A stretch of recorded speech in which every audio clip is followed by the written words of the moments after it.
नमस्कार, मैं हूं आपके साथ मयंक। आज 26 तारीख है और जो खबरें आ रही हैं, मैं देखिए सीधा पॉइंट पे आना चाहता हूं। जो खबरें आ रही हैं ईरान से, देखिए इस वक्त जो सबसे बड़ी खबर आ रही है, अमेरिका ने एक बार फिर ईरान पर हमले शुरू कर दिए हैं। जो खबरें हैं उसके मुताबिक हॉर्मूज के आसपास 5 अलग अलग द्वीपों पर अमेरिका की तरफ से मिसाइलें दागी गई हैं और हमले किए गए हैं। ये हमले हॉर्मूज के आसपास के उन द्वीपों पर हुए हैं जहां पर ईरान के मिसाइल लॉन्चर्स हैं, मिसाइल सिटी हैं और इन स्थानों पर जहां जहां पे वेपन्स रखे हुए हैं उन स्थानों को निशाना बनाया गया है और करीब 5 जगहों पर यह हमले की खबरें आ रही हैं। सबसे बड़ा हमला जो है वो लारक द्वीप पर हुआ है जहां पर कई लोगों की मौत की खबर है। इसके अलावा बंदर अब्बास में बड़े धमाके सुने गए हैं, वहां पे भी कई लोगों की मौत की खबरें आ रही हैं। अमेरिका ने अपने वॉर प्लेन से मिसाइल से ये हमले किए हैं और जो हमले हुए हैं बताया जा रहा है उसमें मिसाइल साइट्स जो हैं ईरान की उनको निशाना बनाया गया है। जो फाइटर बोट्स हैं, छोटी बोट्स हैं, उनको निशाना बनाया गया है और ये हमले दक्षिणी ईरान पर किए गए हैं।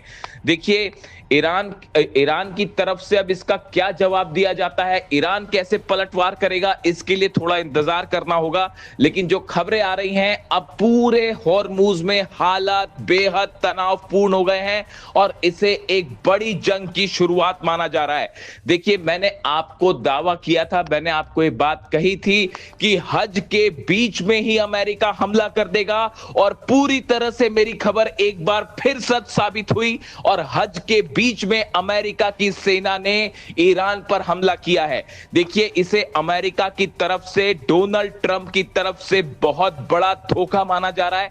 एक तरफ 5 देश, अरब देश ये कोशिश कर रहे हैं कि किसी तरह से ईरान से समझौता हो, अलग अलग स्तर पर बातचीत चल रही है, पाकिस्तान की तरफ से बातचीत की कोशिश हो रही थी और तमाम जो है वो कोशिशें चल रही हैं डिप्लोमेटिक स्तर पर कि किसी तरह ईरान और अमेरिका के बीच समझौता हो। लेकिन इसी बीच एक बार फिर बातचीत के नाम पर डोनाल्ड ट्रंप ने धोखा किया है और अमेरिका की सेना ने धोखे से ईरान पर हमला किया। देखिए जो सेंटकॉम के प्रवक्ता है टिम हॉकिंस, उनकी तरफ से बयान आया है कि अमेरिका ने अपनी आत्मरक्षा पर यह हमले किए हैं और ईरान की सेना, ईरान की मिसाइल्स, ईरान की बोट से अपने सैनिकों को बचाने के लिए हमने ये हमले किए हैं। ऐसा बयान सेंटकॉम की तरफ से आया है। देखिए अब जो वजह बताई जा रही है इस हमले की, पूरे हॉर्मूज पर ईरान का कंट्रोल था, वहां परिंदा भी पर नहीं मार पा रहा था, अमेरिका की सेनाएं कुछ नहीं कर पा रही थी। इस फ्रस्ट्रेशन में यह हमला किया गया, एक बड़ी वजह यह मानी जा रही है। देखिए दूसरी बड़ी वजह यह मानी जा रही है कि ईरान ने अपना यूरेनियम सरेंडर करने से साफ मना कर दिया था, इनकार कर दिया था। इसलिए ईरान पर दबाव बनाने के लिए ये हमले किए गए हैं। डोनाल्ड ट्रंप ने यह संदेश देने की कोशिश की कि अगर आप यूरेनियम नहीं देंगे, डील नहीं करेंगे, परमाणु डील के लिए तैयार नहीं होंगे, तो इस तरह से फिर से हमले हो सकते हैं। ये वार्निंग देने के लिए ये हमले किए गए।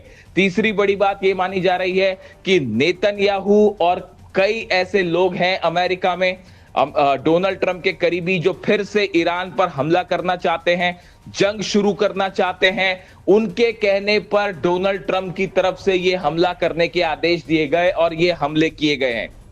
देखिए कल ही मैंने आपको ये बात बताई थी कि कई अमेरिका के फ्यूल रिफ्यूलिंग टैंकर्स जो हैं उन्होंने इजराइल से उड़ान भरी है। करीब 5 ऐसे प्लेन थे, रिफ्यूलिंग जेट्स, जिन्होंने उड़ान भरी। तभी इस बात का अंदेशा हो गया था कि अमेरिका ईरान पर हमला कर सकता है और अगले 24 घंटे के अंदर यह हमला हो सकता है।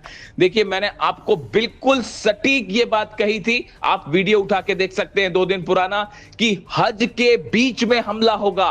देखिए एकमात्र चैनल है हमारा, एकमात्र न्यूज पोर्टल है हमारा जिसने हमने ये जानकारी दी आपको। मैंने आपको ये जानकारी दी थी, डंके की चोट पे हमने दावा किया था कि हज के बीच हमला होगा, बकरीद से पहले, ईद के पहले अमेरिका हमला करेगा और वो खबर पूरी तरह से साफ हुई। पूरी दुनिया में एकमात्र पॉडकास्ट सिस्टम हमारा था जिसमें हमने ये दावे किए कि ईद के पहले हमला होगा और हज के बीच में हमला होगा और वो बात सही साबित हुई। इसकी कई वजह थी। अमेरिका के वॉर प्लेन्स का जो मूवमेंट है वो लगातार ये बता रहा था कि अब बड़े हमले हमले की तैयारी है ईरान के ऊपर। रिफ्यूलिंग जेट्स का उड़ना, अमेरिका के F-35 जेट्स की वॉर ड्रिल करना, अब्राहम लिंकन से वॉर ड्रिल शुरू होना, ये सब बता रहे थे कि ये हमले होंगे। जो खबरें अब आ रही हैं उसके मुताबिक लारक द्वीप पर सबसे ज्यादा नुकसान हुआ है। लारक द्वीप पर जो है वो धमाकों की आवाजें सुनी गई हैं। इसके अलावा कई आइलैंड्स पर, केशम आइलैंड पर, खार्ग आइलैंड पर और आसपास के अबू मूसा आइलैंड पर भी धमाकों की खबरें आई है। लारक से धमाके की तस्वीरें भी सामने आनी शुरू हो गई है।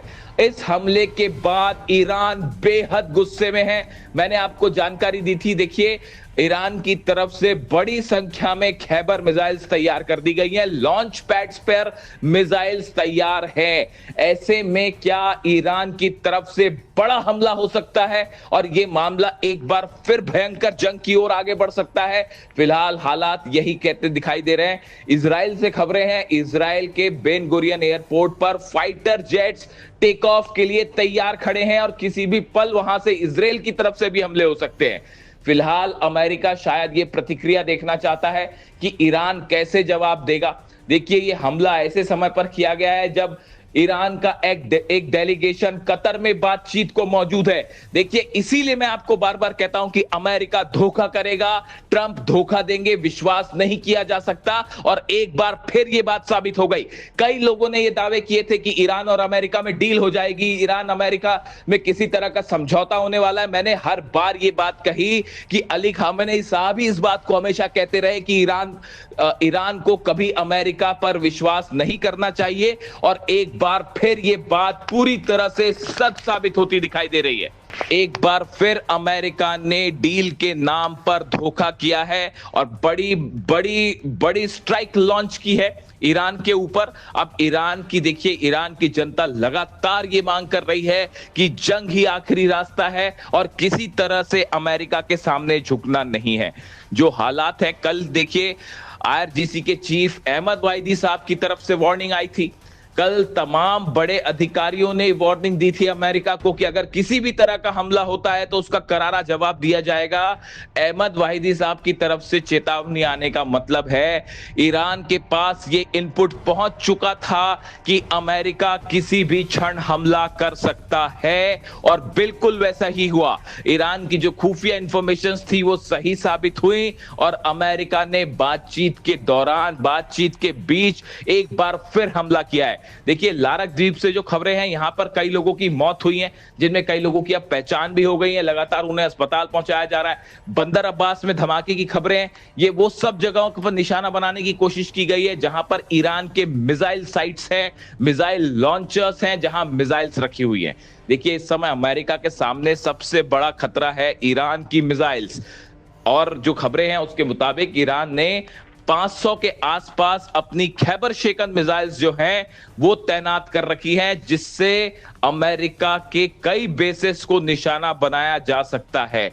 जिस तरह से सऊदी अरब ने आनंद फानन में डिफेंस सिस्टम तैनात किए, UAE ने डिफेंस सिस्टम तैनात किए, ये इस बात की ओर इशारा कर रहा था कि किसी भी क्षण बड़ी जंग शुरू हो सकती है और वैसे ही होता दिखाई दे रहा है। एक बार फिर पूरा मिडिल ईस्ट एक बड़ी आग में झुलसता दिखाई दे रहा है आने वाले दिनों में। अब सबको इंतजार है ईरान के पलटवार का।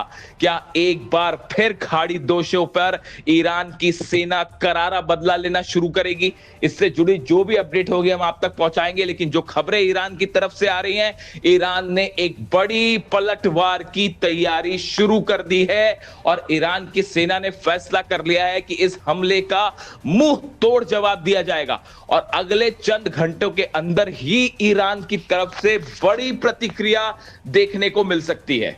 देखिए इससे जुड़ा जो भी अपडेट है हम आप तक पहुंचाएंगे।